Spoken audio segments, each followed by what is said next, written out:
Zimbabwe ವಿರುದ್ಧ team India ಭರ್ಜರಿ ಪ್ರದರ್ಶನ ನೀಡಿದ್ದು 7 ವಿಕೆಟ್ಗಳ ಅಂತರದ ಸುಲಭ ಜಯವನ್ನ ದಾಖಲಿಸಿದೆ.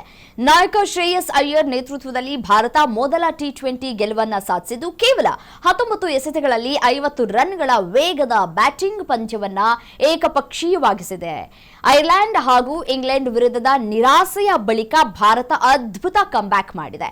ಈ ಗೆಲುವಿನ ಜೊತೆಗೆ 15 ವರ್ಷದ ವೈಭವ್ ಸೂರ್ಯವಂಶಿ ವಿಶ್ವ ಕ್ರಿಕೆಟ್ನಲ್ಲಿ ಹೊಸ ಇತಿಹಾಸವನ್ನ ನಿರ್ಮಿಸಿದ್ದಾರೆ. ಕೇವಲ 18 ಎಸೆತಗಳಲ್ಲಿ ಸ್ಫೋಟಕ ಅರ್ಧಶತಕ ಸಿಡಿಸಿದ ವೈಭವ್ ಟಿ20 ಅಂತಾರಾಷ್ಟ್ರೀಯ ಕ್ರಿಕೆಟ್ನಲ್ಲಿ ಅರ್ಧಶತಕ ಬಾರಿಸಿದ ಅತ್ಯಂತ ಕಿರಿಯ ಆಟಗಾರ ಎಂಬ ವಿಶ್ವ ದಾಖಲೆಯನ್ನು ಬರೆದಿದ್ದಾರೆ. 15 ವರ್ಷ 118 ದಿನಗಳ ವಯಸ್ಸಿನಲ್ಲಿ ಸಚಿನ್ ತೆಂಡೂಲ್ಕರ್ ಅವರ ದಾಖಲೆಯನ್ನ ಹಿಂದಿಕ್ಕಿದಂತಹ ವೈಭವ್ 4 ಬೌಂಡ್ರಿ ಮತ್ತು 4 ಸಿಕ್ಸರ್ಗಳೊಂದಿಗೆ ಜಿಂಬಾಬ್ವೆ ಬೌಲರ್ಗಳ ಮೇಲೆ ಸವಾರಿಯನ್ನ ಮಾಡಿದ್ದಾರೆ. ಟೀಂ ಇಂಡಿಯಾಗೆ ಮತ್ತೊಬ್ಬ ಭವಿಷ್ಯದ ಸೂಪರ್ ಸ್ಟಾರ್ ಸಿಕ್ಕಿದ್ದಾರೆ ಎಂಬ ಮಾತುಗಳು ಈಗ ಕ್ರಿಕೆಟ್ ವಲಯದಲ್ಲಿ ಕೇಳಿಸುತ್ತಾ ಇದೆ.